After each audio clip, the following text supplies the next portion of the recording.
5 seconds. Start. Honorable members, the tribal brothers and sisters have benefited greatly in the near future from this initiative. Works related to marketing of forest products and setting up of small businesses dependent on forest produce, which are the mainstay of livelihood for the tribal community, are also in progress. As a result of these efforts, an additional amount of rupees 600 crores has accrued to the tribal families. Government has increased the MSP on 46 types of forest produce by up to 90%. The advancement of modern technology in India and easy access of every Indian to modern technology are important indicators of progress towards the goal of an Atmanirbhar Bharat.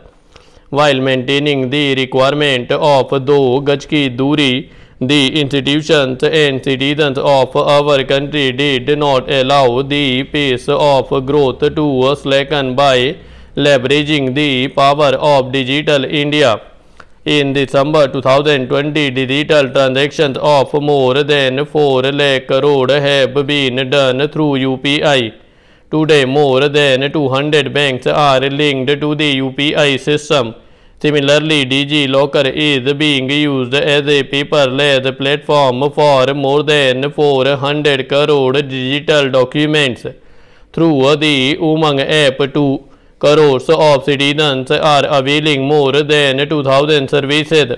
More than 3.5 lakh services centers are linking people in rural areas to government services.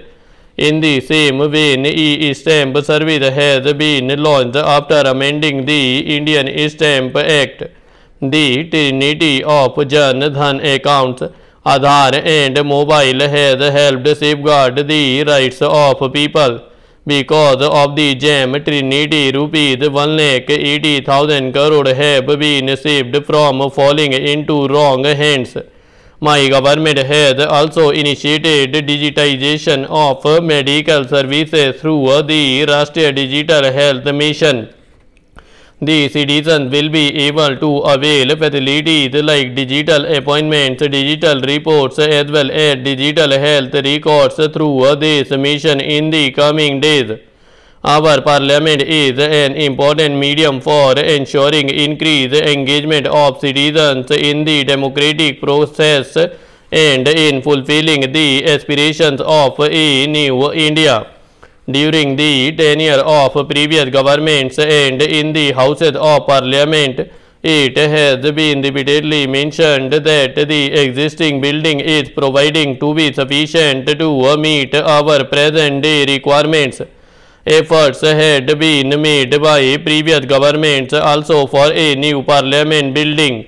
It is a happy coincidence that the construction of a new parliament house has commenced for better facilities to members.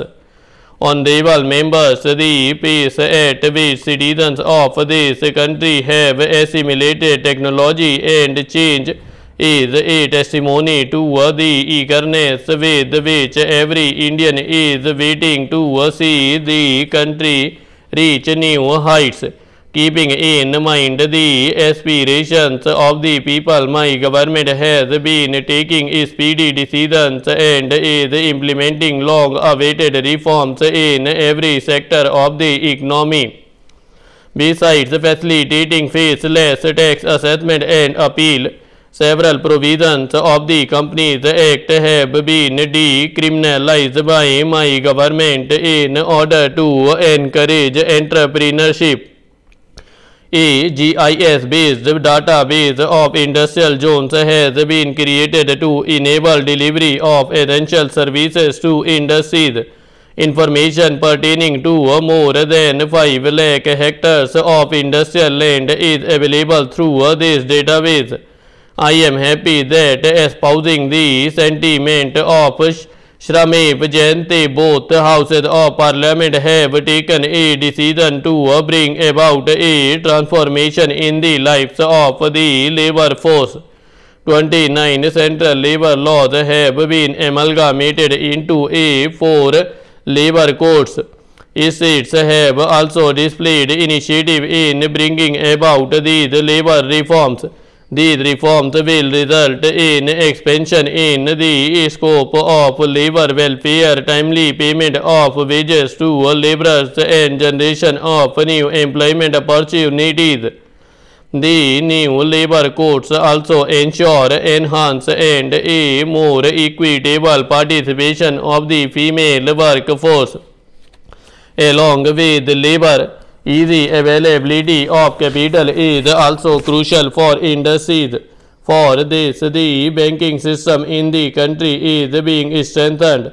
Merger of small banks to create large and strong banks is also a step in this direction.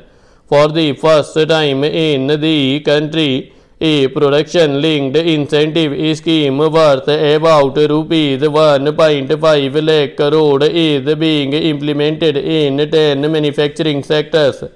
Its impact is already visible in manufacturing of electronic goods as well as other products.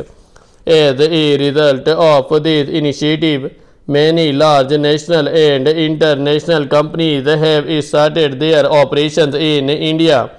My government is encouraging public participation in consumption of domestically manufactured goods. Today, vocal for local has become a people's movement in the country.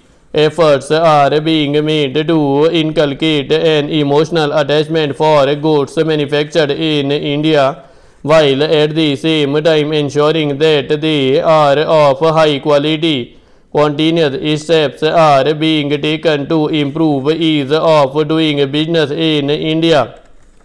In this regard, healthy competition amongst states is being encouraged.